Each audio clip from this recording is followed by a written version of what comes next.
Francisco, thank you!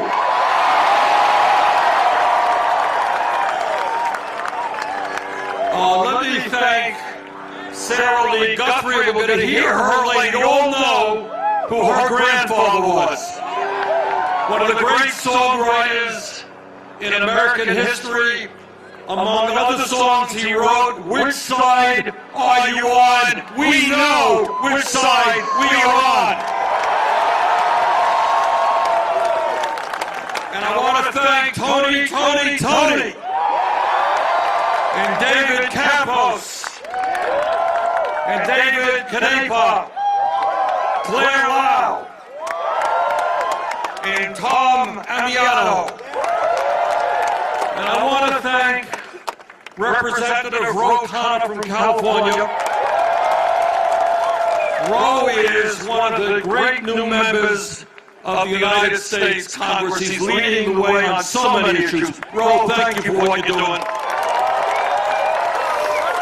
And I want to thank my fellow political revolutionary, Senator Nina Turner.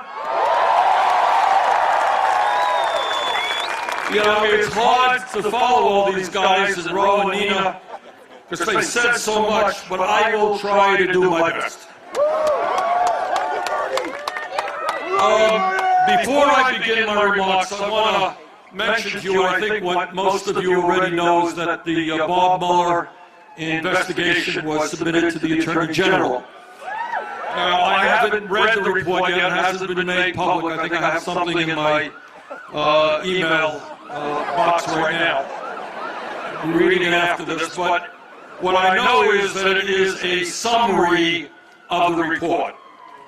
Well, I don't want a summary of the report.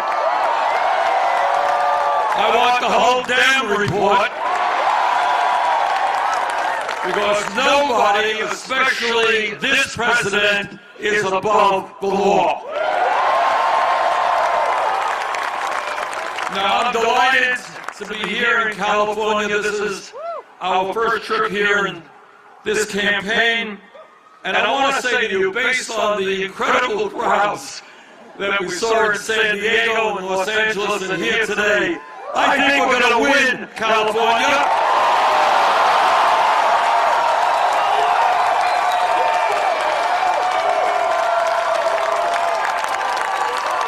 I think we're going to win the Democratic nomination. I think we're going to defeat Donald Trump, the most dangerous, dishonest president in American history. And with your help, we are going to transform this economy and this government and create a system that works for all of us, not just the 1%.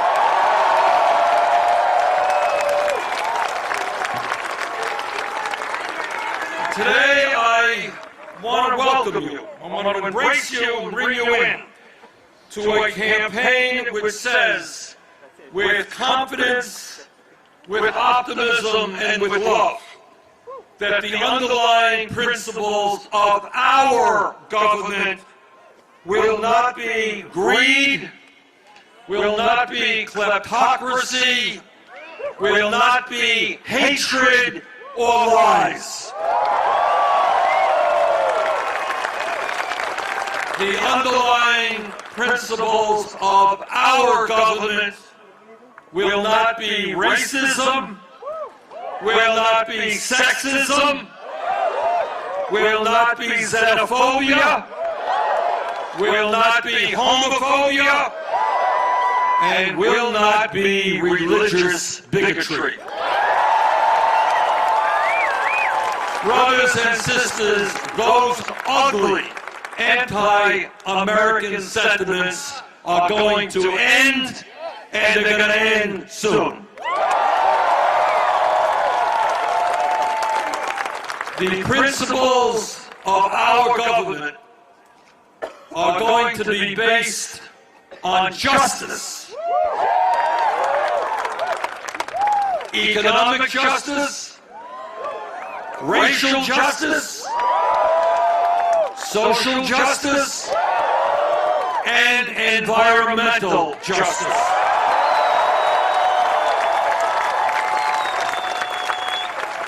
Now, I think we all know that Donald Trump and his friends, they want to divide the American people up. And you're right. Matter of fact, you're right to boo. And I'll tell you why. In a democratic society, people can disagree on a whole lot of issues. That's called democracy, and we have friends and loved ones whom we disagree with. Disagree on healthcare, education, whatever. But it is not acceptable to me, nor to the American people, that we, for the first time in modern American history, actually have a president who, for cheap political gain, wants to divide us up by the color of our skin, by our gender, by where we were born, by our sexual orientation, or by our religion. That is not what a president of the United States does. A president of the United States brings us together, does not divide us up.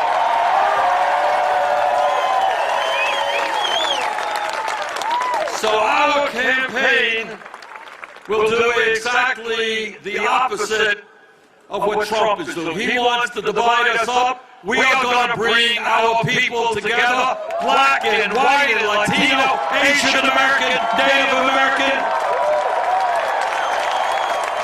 gay and straight. You are welcome in our campaign. Native born and immigrant, you are welcome in our campaign. Our campaign is based on justice. And let me give you some examples of what I mean by justice. When we talk about justice, it means that we will no longer sit idly by and allow this country to move into an oligarchic form of society where a handful of billionaires control the economic and political life of this nation. We say no to oligarchy, yes to democracy.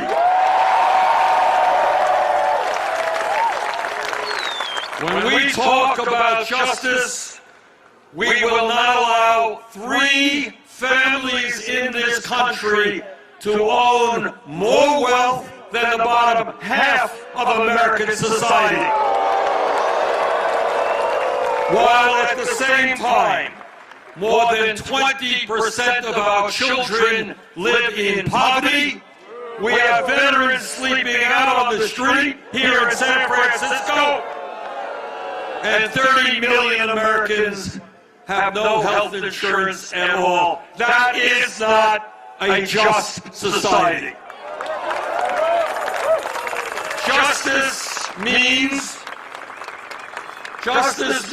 that we will no longer allow 46% of all new income go to the top 1%. Imagine that. 46% of all new income goes to the top 1%. And here in California and Vermont and all over this country, you've got people working 2 or 3 jobs just to pay the bills. You got half of the people in this country, half the workers, who are living paycheck to paycheck. And that means they are scared to death that if the car breaks down, they can't get to work. They can't get to work, they get fired. If they get fired, they can't afford to take care of their kids. We want an economy that works for all of us, not just wealthy campaign contributors.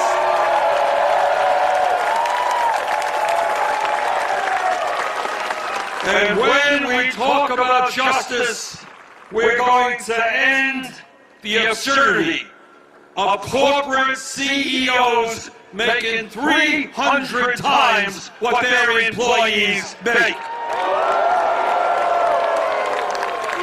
While at the same time, millions of Americans are living in despair and without hope.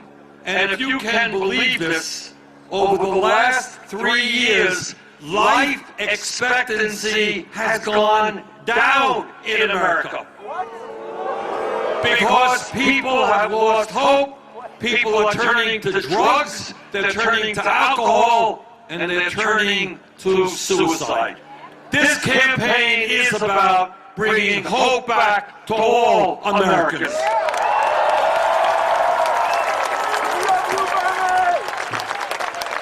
Justice in America means that we will not tolerate 25 hedge fund managers on Wall Street earning twice as much money as the 140,000 kindergarten teachers in this country. And when we talk about justice and injustice, we are also talking about racial injustice. It is not acceptable to me, in the midst of so much income and wealth inequality, that black families today own 1/10 of the wealth of white families. Not acceptable that the infant mortality rate in black communities is 2.5 times that of white communities. That redlining still exists, and black businesses cannot get the affordable loans that they need, and that the criminal justice system remains significantly racist. So when we talk about justice, we are talking about ending institutional racism in all of its ugly forms.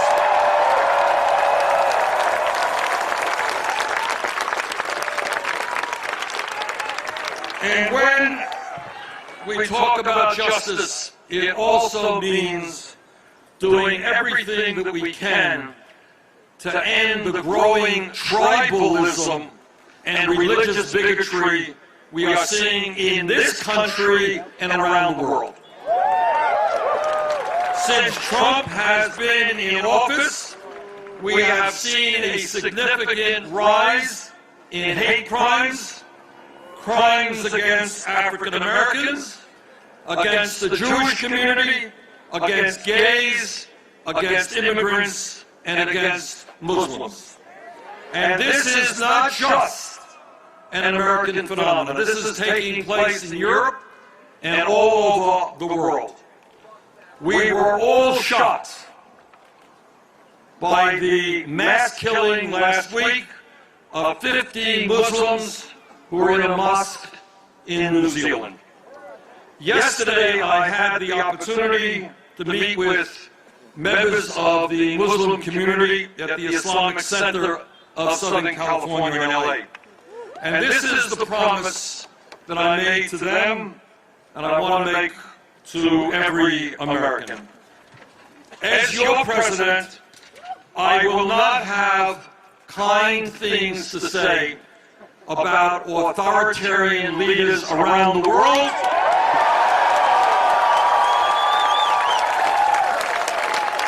who espouse bigotry and hatred, and we are seeing more and more of that all over the world. Together, we will once again make the United States of America the leader in the world in the fight for democracy and human rights, in the struggle to bring this world together around our common humanity. And by the way, there is something we can learn in the United States in terms of what New Zealand did after that terrible crime.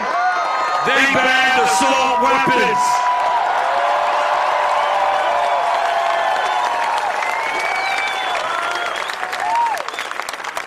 Let me say a special word to the young people here today and in California and around this country. Well, first of all, thank you for being here. But what I want to say to the young people, and it's important that all of us understand, we are living in a moment of exploding technology. We are in a moment where worker productivity is significantly increasing. But despite all of that, everything being equal, the younger generation today, unless we change it, will have a lower standard of living than their parents. Now, why is that taking place? This is the richest country on earth. Worker productivity is up. Our job is to see our younger generation do better than their parents, not worse than their parents. I have 4 kids and 7 grandchildren, and you just met a few of them right here. We believe that downward mobility is not acceptable. This campaign is about moving up, not down. But it is not just a struggle for economic justice that we have got to wage. It is a struggle for political justice as well. What does that mean?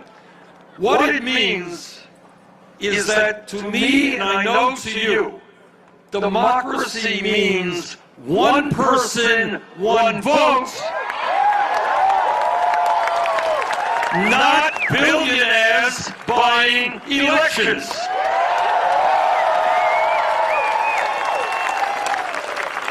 And we are not only going to overturn this disastrous Supreme Court decision on Citizens United, we're going to end voter suppression in this country. You know, I've run in many, many elections. I've lost some, I've won most. But it has never occurred to me, it has never ever occurred to me to say, well, in my state, I know I'm strong here, I'm weak there.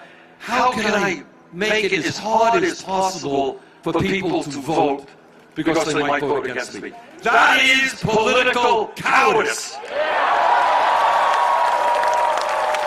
And I say to those Republican governors who are trying to keep people from voting, if you don't have the guts to engage in a free and fair election, get the hell out of politics.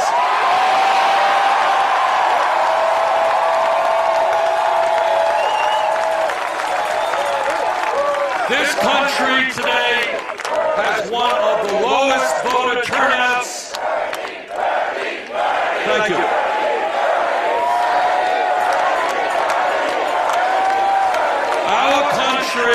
Our country today is one of the lower voter turnouts among major countries on earth. And together we are going to change that. We're going to register people in California, all over this country. We're going to make it easier for people to vote, not harder. You know, it's not complicated. In the United States, if you're a citizen, if you're 18 years of age, you are registered to vote. Let's do that. As many of you may recall, when we first launched our campaign in 2015, very few people took our campaign seriously. I think that's an understatement. On our opening day, we made page 19 of the New York Times. And it went downhill from there. The ideas that we were talking about when we began the campaign, those were ideas that were considered by the political establishment to be radical ideas, to be extreme ideas, and they were rejected by mainstream politicians as well.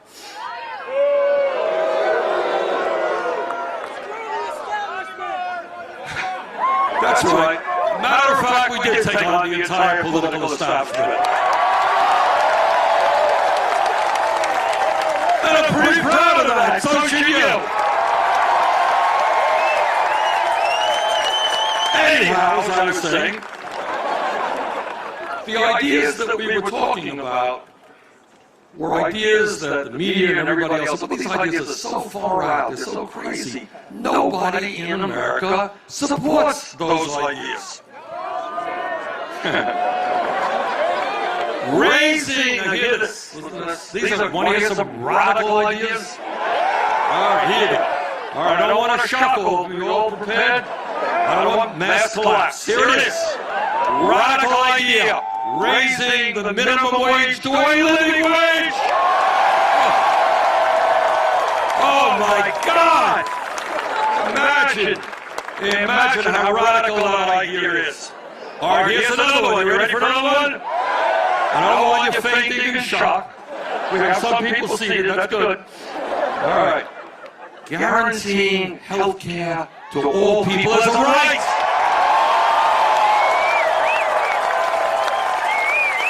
Now, how radical can you get to do in America what every other major country on earth does? Here's another radical idea, that in the richest country in the history of the world, maybe we should not have an infrastructure, roads, bridges, water systems that are collapsing. Oh, wow! I mean, how extreme can you be to ask to create a situation where when people turn on their water faucet, the water comes out, that it's clean and drinkable? I know that's a radical idea, but I will stand by that. People are entitled to drinking water. All right, here's another. Here's even a more radical idea. Imagine an aggressive effort to combat climate change.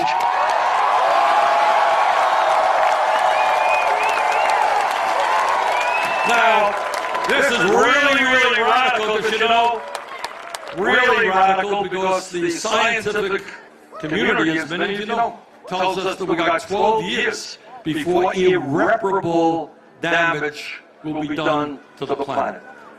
So it is so radical to say that maybe we should preserve this planet for our kids and our grandchildren. All right, you ready for another one? Here it is. 4 years ago, we talked about legalizing marijuana. Now, as you and I know, that's an idea that will never happen. Impossible. 4 years ago, we talked about reforming our broken criminal justice and broken immigration systems. Now here's something else. Whoa. All right, here's another one. And that is, 4 years ago, we said that maybe candidates should run for office without being dependent on the rich and super PACs.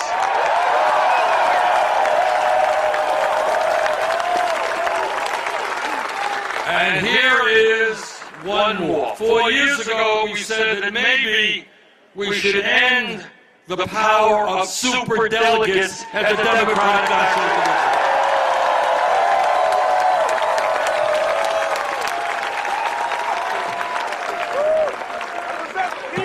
Well, a funny thing happened over that campaign. In 2016, despite having these radical, far-out, extreme, un-American positions, we won 22 states, over 13 million votes, over 1,700 delegates to the Democratic National Convention. And most importantly, we ended up winning more votes from young people, black and white and Latino and Asian American and Native American, more votes from young people than Trump and Clinton combined.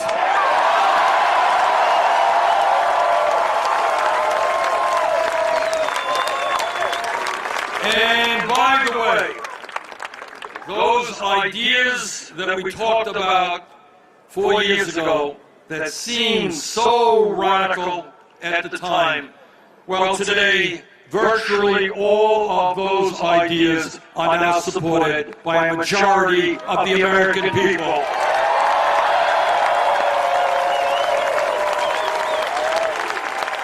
So what does it tell us?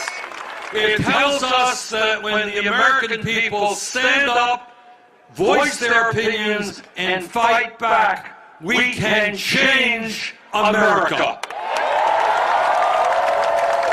And interestingly enough, 4 years ago, when the Democratic and political establishment were telling us how crazy these ideas were, today, Democratic candidates from school board to president are talking about exactly these same issues.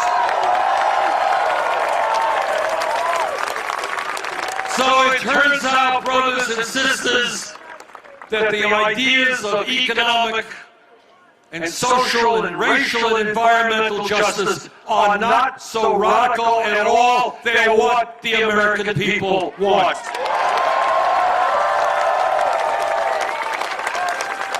We have come a long way in the last 4 years. Now is the time to complete what we began. Now is the time to turn our vision and our progressive agenda into reality. Now is the time to complete what we began.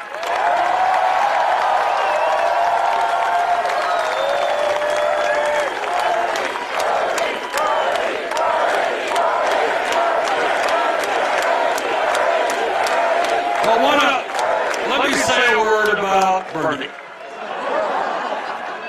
Here's the important point, and I want to stress this as deeply as I can. I'm a United States Senator, and therefore I have a huge ego. That goes with the job. Every senator does. But this is what I believe. This campaign is not about me. It is about... And I'll tell you why it is about us. It is not just that phrase makes a good bumper sticker. Actually, it does. Maybe we'll use it.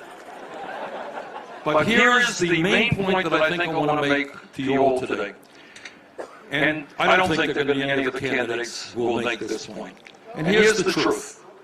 The truth is that no president, not Bernie Sanders, not anybody else, no president, no matter how honest and well-intentioned he or she may be, can do it alone.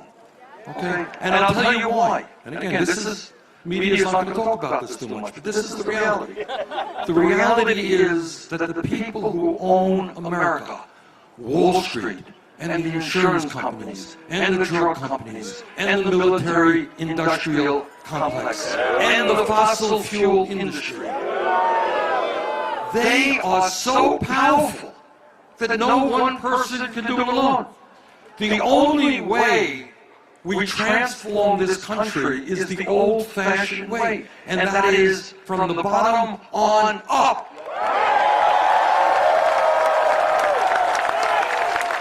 The only way workers ever got a decent standard of living is when they struggled and formed unions.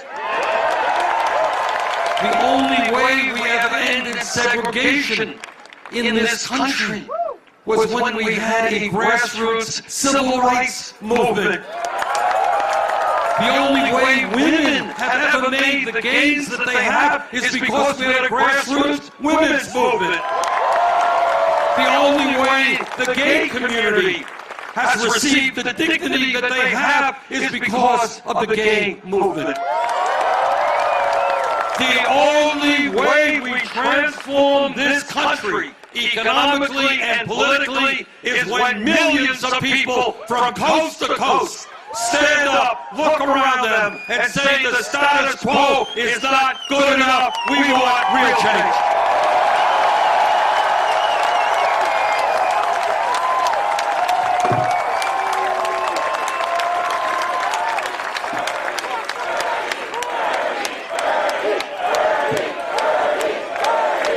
See, I see my words have had a profound impact. All right. That's it. That's better. That's it. And let me, when I talk about, and here's the important point, when I talk about taking on the system, which is what we've got to do, a very powerful system, people who have never had it so good, people have incredible power. What do we mean by that? Let me be very specific. Today, we say to the private health insurance companies, well, that's one way of saying it. I myself would not phrase it exactly that way, but what we say to them is whether they like it or not, the United States is going to join every other major country on earth and guarantee health care to all people as a right. This ain't a complicated issue. Health care is a human right, whether you're rich, whether you're poor, whether you are middle class. We will no longer accept a dysfunctional system which forces us to spend twice as much per person on health care as do the people of any other country. At the same time, our life expectancy is lower and our health care outcomes not as good as many other countries. The goal of health care, you want to hear a radical idea? Another one? Goal of health care must be to provide quality care to all people, not to make billions in profits for the insurance companies and their CEOs. Here is what a dysfunctional, absurd healthcare system is. In 2017, the top 65 healthcare CEOs made $1.7 billion in compensation. 30 million people have no health insurance. Many of you are underinsured, but the CEO of United Health made over $80 million in compensation. We need a healthcare system which focuses on disease prevention, which makes sure we have doctors where they are needed, nurses where they are needed, dentists where they are needed, and rural healthcare clinics. We don't need to maintain a system which makes insurance companies and their CEOs incredibly rich. And that is why, together, whether the insurance industry likes it or not, we will pass a Medicare for all single-payer program.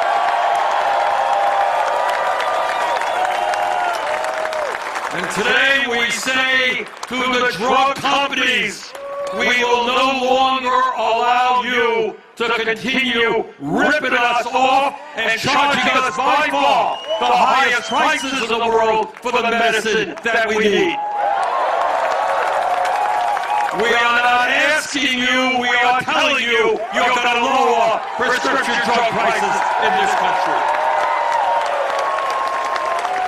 And today we say to Walmart and other low-wage employers, stop paying your workers starvation wages. Yes, we are going to raise the federal minimum wage to a living wage, $15 an hour. Nobody who works 40 hours a week should be living in poverty. People should not have to work 2 or 3 jobs to feed their kids. 4 years ago, when we talked about that idea, it was thought to be an impossible dream. We were talking about more than doubling the federal minimum wage. Well, we made progress over the last 4 years. 5 states, including California, have raised the minimum wage to $15 an hour.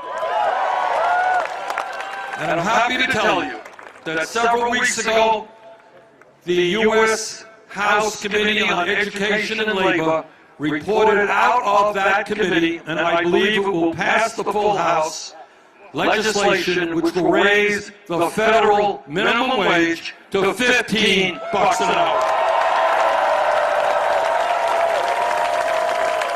And when we talk about the economy, there is a growing fear among working people, a very legitimate fear, that with the advance of artificial intelligence and robotics, that millions of workers can be thrown outside and onto the streets.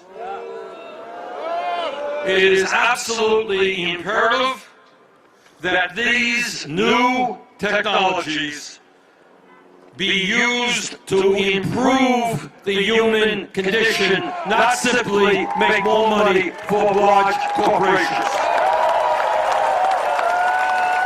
Technology is a good thing. We have got to control technology. Technology should not be controlling us. And today, as the wealthiest nation on earth, we say loudly, we are going to rebuild our crumbling infrastructure and create 15 million good-paying jobs.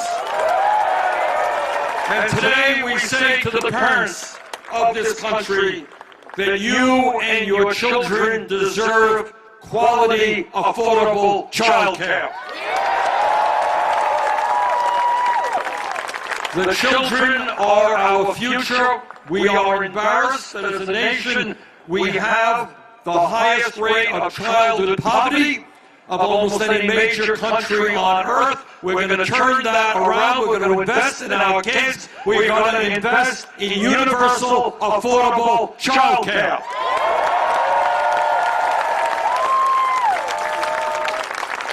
And today, we say to the young people in this country that we want you, we need you to get the best education that you can.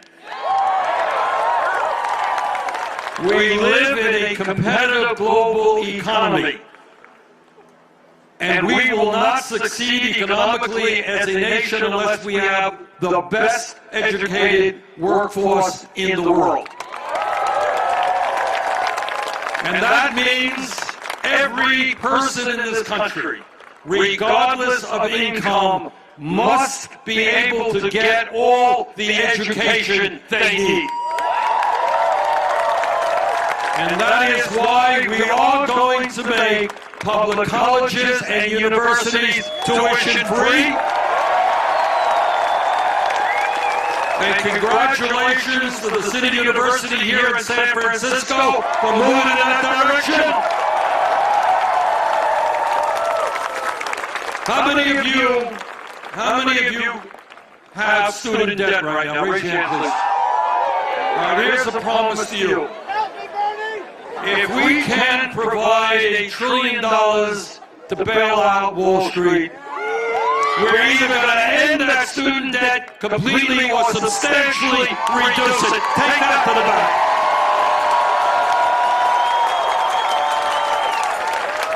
How absurd it is when you talk about dysfunctionality and irrationality. We want people to get an education. And then they go out and get an education. And then they're going to pay off the debt for 20 years. That is absurd. So it's an issue we will place very high on our priority list. But it's not just young people that we have to be concerned about. We don't talk about this enough in Congress, and we don't talk about it in the media.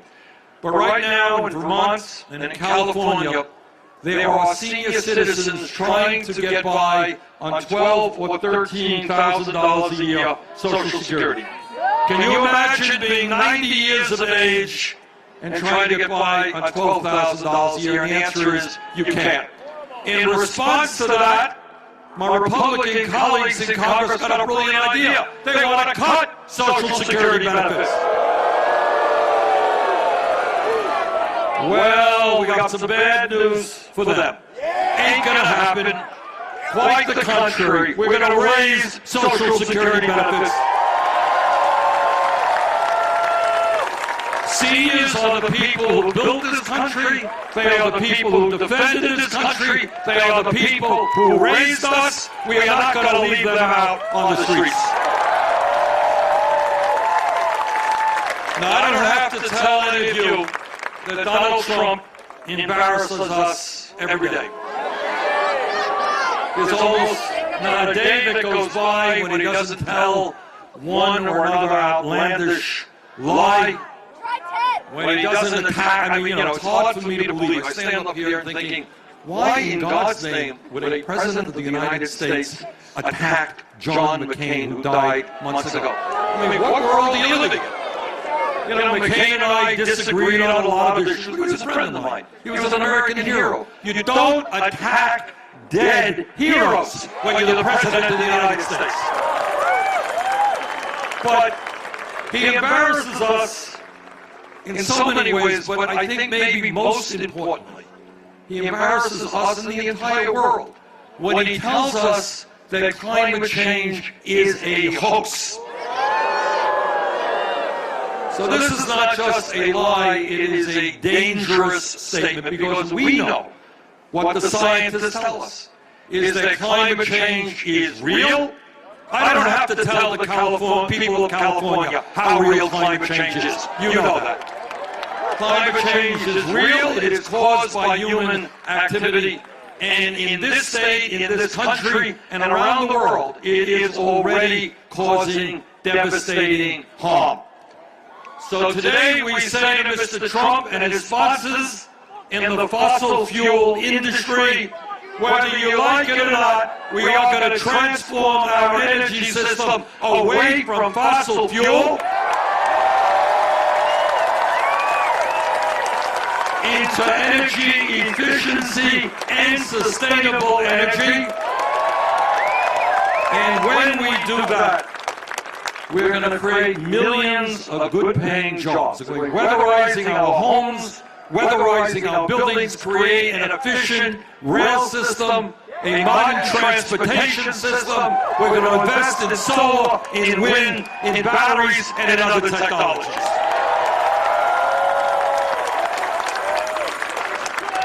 And today, we say to the prison industrial complex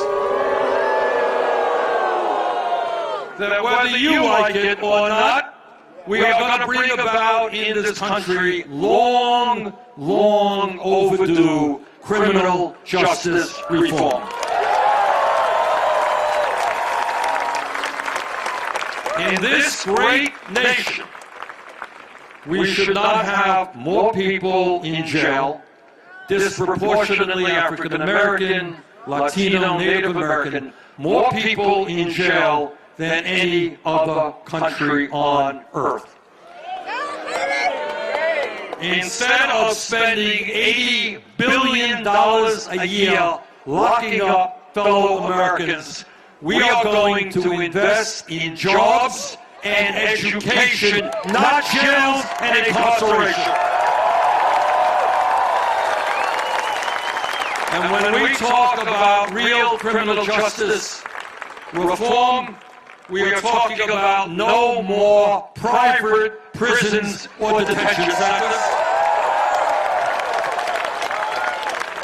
And we are finally going to terminate the so-called war on drugs.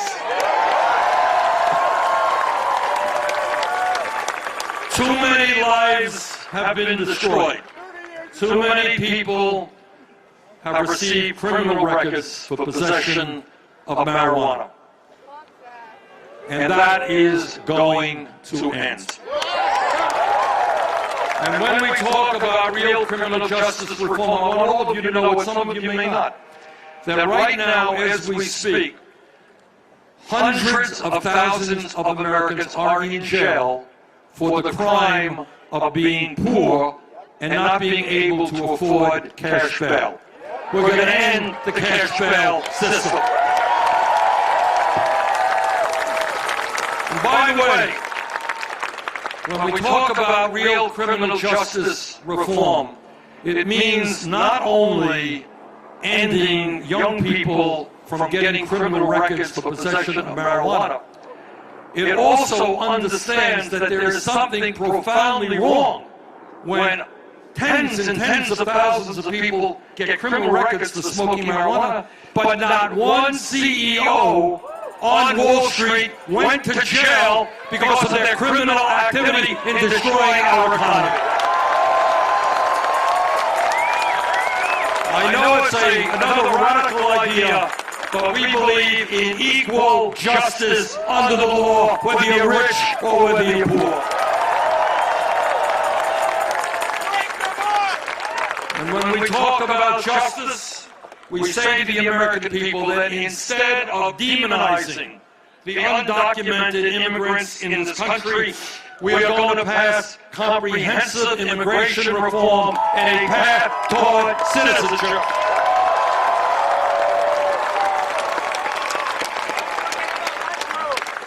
We're going to provide legal status to the 1.8 million young people eligible for the DACA program. And we are going to develop a humane border policy for those who seek asylum. America is not about and must never be the nation that snatches babies from the arms of their mothers. That will end. And today we say to the military-industrial complex that we're not going to continue to spend more money on defense than the next 10 nations combined. We are going to invest in affordable housing. We're going to invest in public education. We are not going to invest in never-ending wars.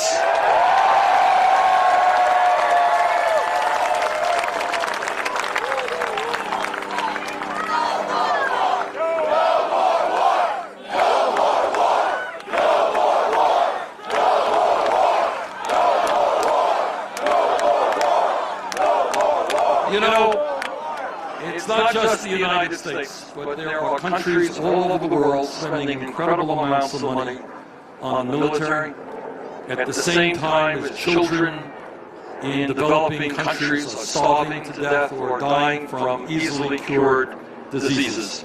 I know it's not easy, but our job is to lead the world away from war to invest in human needs.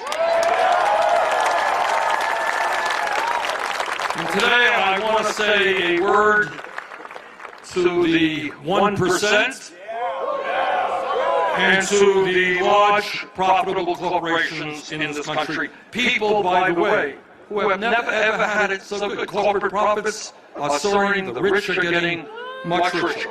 And we say that under our administration, we are going to end the massive tax breaks and loopholes that the wealthy enjoy. They want to talk about absurdity, you know? Here's absurdity. Anybody here know how much Amazon paid in taxes last year? Here you have a large, profitable corporation, made $11 billion in profits last year, owned by the wealthiest guy in America, didn't pay a nickel in federal income taxes. Not just Amazon, Netflix, General Motors, many other corporations. You got the wealthy and these powerful corporations stashing their billions in profit in the Cayman Islands and in other tax havens. We got a different idea. Trump thought it was a great idea to give $1 trillion in tax breaks to the rich and large corporations. Well, our idea is a little bit different.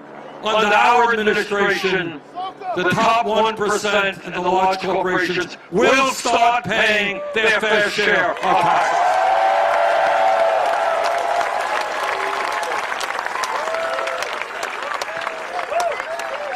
Now, as I think many of you appreciate, we're probably not going to get a lot of support from the 1% and large profitable corporations.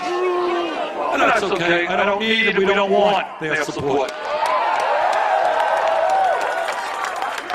We're going to win this election, and we're going to defeat Donald Trump. Because we are going to put together an unprecedented grassroots campaign.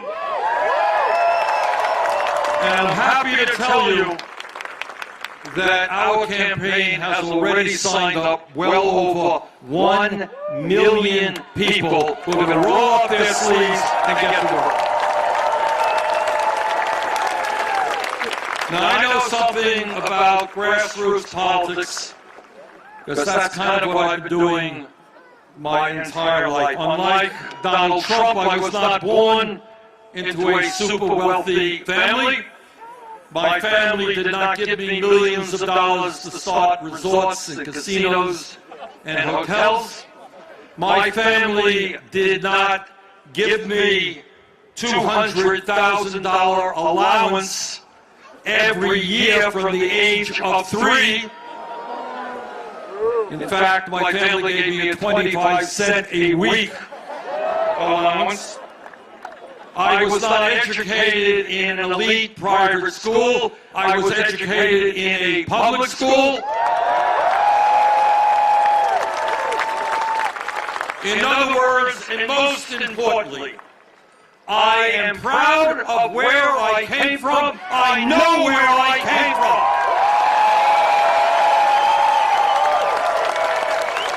I came from a family that lived paycheck to paycheck. And unlike Trump, I'm not going to shut down the government and tell 800,000 federal employees they're not going to get any income. Maybe billionaires like Trump don't know it, but I know that families have got to pay their mortgage, they've got to pay their health care bills, have got to put gas in their car. We're not going to shut down the government. We're going to create a government that works for working people.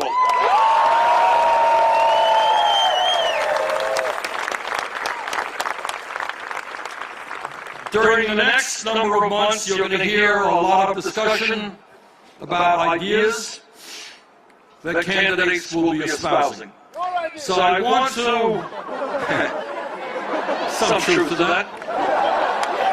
I want to just very briefly be as clear as I can be about some of the things that we will be doing together to transform our country.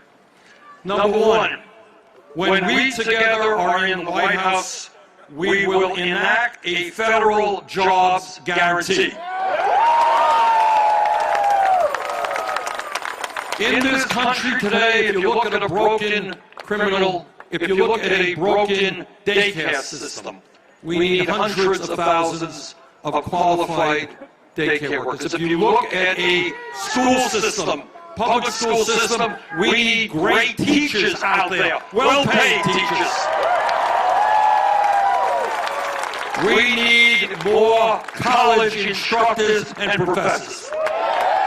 We need to rebuild our crumbling infrastructure. We need to transform our energy system. We need more doctors and nurses and healthcare providers. There is more than enough work to be done in this country. Let us put our people to work doing it. When we together are in the White House, we're going to end and attack urban gentrification. Here in California, you've got over 100,000 people who are sleeping out on the streets tonight. You have many people who are paying 40, 50, 60% of their incomes in housing. We are going to build the affordable housing this country desperately needs. When we are in the White House, we will move aggressively to end the epidemic of gun violence in this country. And banning assault weapons is only one of the provisions that will go forward. We're going to pass the common sense gun safety legislation that the overwhelming majority of the American people want. When we are in the White House, we are going to protect a woman's right to control her own body. You know, I always find it amazing that many of my conservative friends and colleagues, they say, get the government off our backs. We want small government. Let the American people do what they want without all these damn regulations. But somehow, when it comes to a woman's right to control her body, that whole story changes. It is not the job of the federal government, state government, or local government to tell a woman what to do. That is the woman's choice. End of discussion.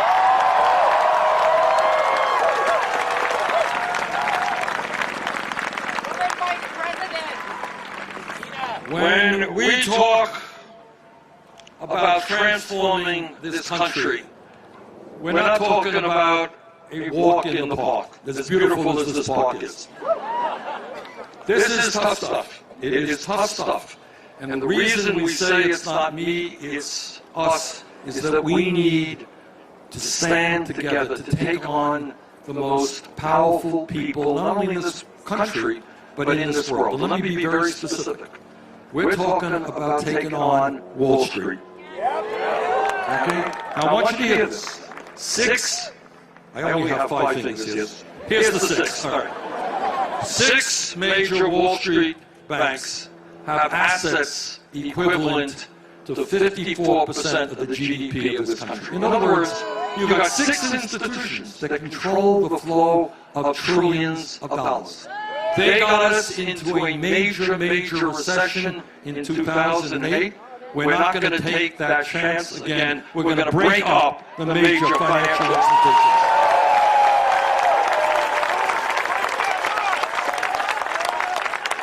And when we talk about lowering prescription drug costs, I want you all to remember, because I was here back in 2016 campaigning on a provision you had on the ballot to lower prescription drug costs here in California. Remember that one? It was a modest proposal. Frankly, it wasn't radical. All it said is that state government in California should not pay more than the Veterans Administration for prescription drugs. The pharmaceutical industry on that one campaign in one state spent $131 million.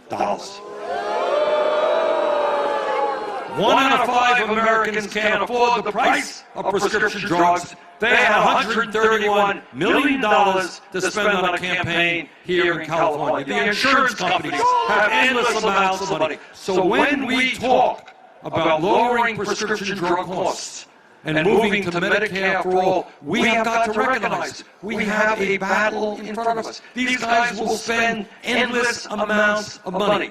Will you stand with me in taking on the drug companies and the insurance companies?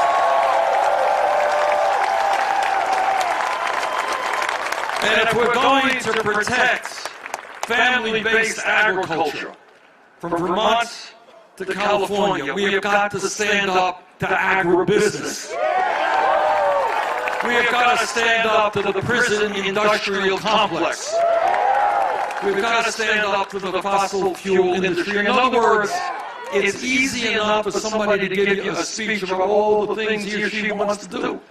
But those changes do not take place unless people stand up and fight back, and that is what this campaign is about.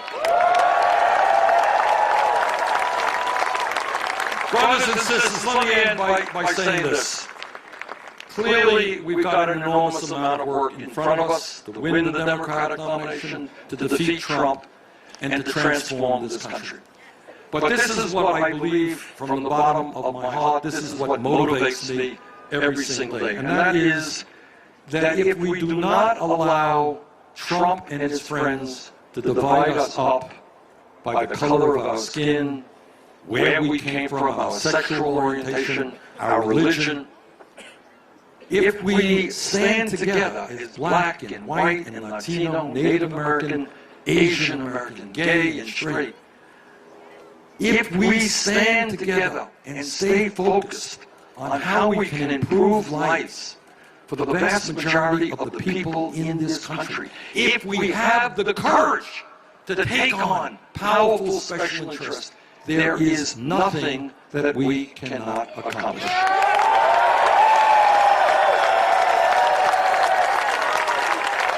Now remember this, they are the 1%.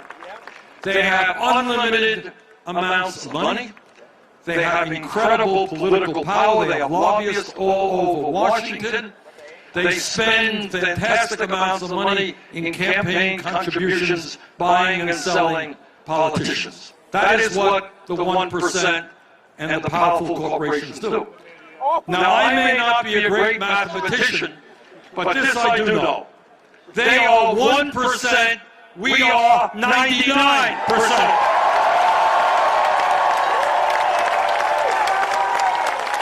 And if we stand together,